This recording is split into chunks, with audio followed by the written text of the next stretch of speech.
Man, the game's oldest rivalry gave us a good one. On 4th and 1, play action pass. Caleb Williams looking downfield for Cole Kmet. He's picked off by Keyshawn Nixon. This was a back and forth ball game, and it was all 4th for Green Bay early on. Chicago did come back to tie this one at 21, but Green Bay drives down the field. Chicago driving as well, looking to answer, but not to be, as the Green Bay Packers take control of the NFC North.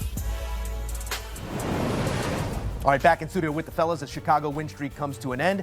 Green Bay continues to stack bricks one on top of another. Mac, this was a thrilling ball game. 11 points at halftime. Chicago adjusts. They answer. But in the end, Green Bay was a bit too much for them today. Why?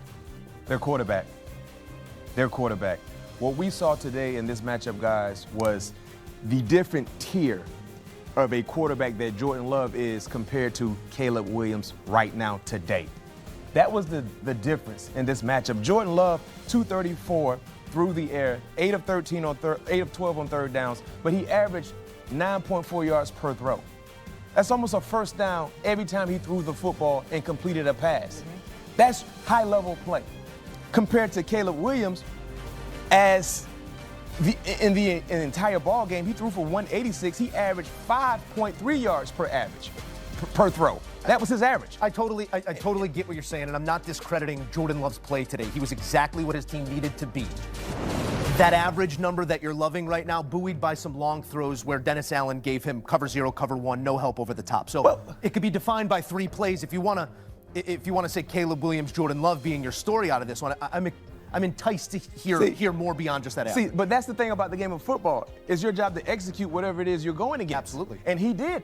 He made those throws. We saw some throws that Caleb did not make that was there based on the defensive coverages that he was facing. That's the issue, I think, for Caleb, for him to get to this level, because they're a playoff caliber team. And if you're a Chicago Bears fan, you believe, based on what you've seen so far this season, forget getting into the playoffs. You think you have a shot.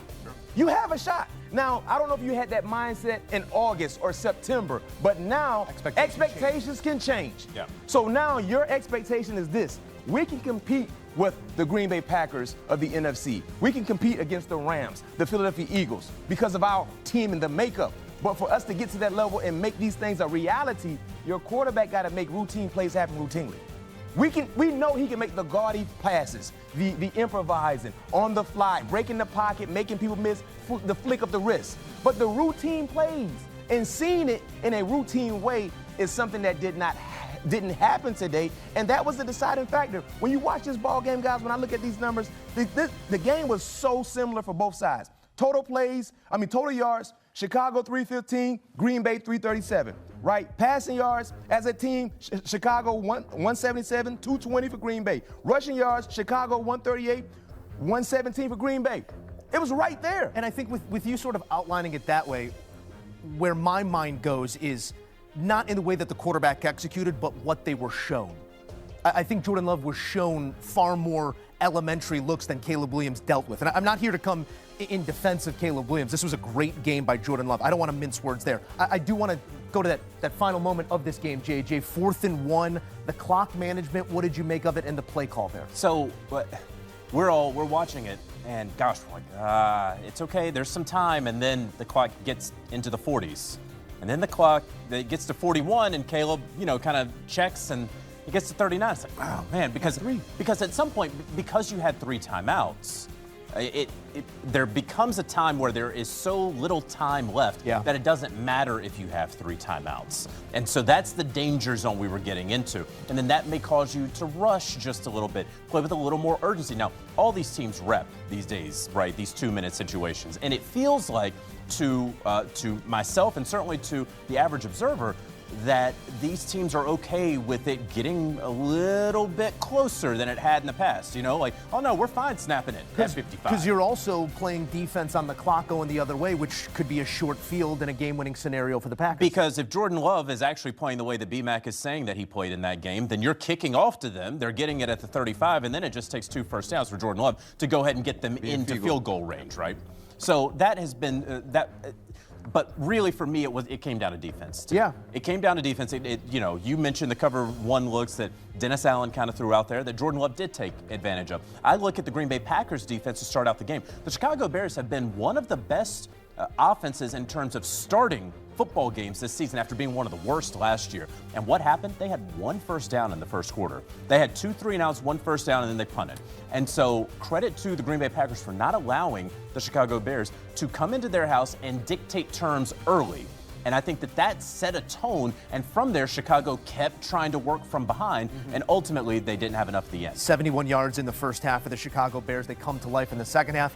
Not enough. Emery, your storyline's what? This, to me, spoke volumes about Matt LaFleur versus Dennis Allen. Because if you are Matt LaFleur, you're finding these matchups that you're being presented with. Like, man, how do we get Chauncey Gardner-Johnson matched up against, one of the fastest dudes in the league at wide receiver in Christian Watson? 14 points. So therein lies the difference. And Matt LaFleur felt like he was a step ahead because Chicago ran the football rather well. And on the other side, Green Bay had some success offensively, but it was always after Chicago's answer, Matt LaFleur had something in his bag to combat what he just saw the previous drive or with tendencies from Dennis Allen. So kudos to Matt LaFleur because all of those, how many times we kept seeing a wide receiver from Green Bay running across formation versus air. And that's a track meet for anybody that's going to lose. And so I thought Matt LaFleur always had the right things dialed up and had his players go out there and execute. And there are a few quarterbacks in the NFL who trust their touch ball like Jordan Love does. Yeah. He's got no problem Off the back foot. putting that thing up in the air off the back foot with some arc, and it was on the money here in this win over the Bears. It's now 9-3-1, better than 9-4 by a half game, and that head-to-head. The two will see each other in 2 weeks in Chicago. Mac, this is 11 points at halftime after Love hits the deep one against zone coverage. An amazing throw downfield to open this game up to 11 at the break.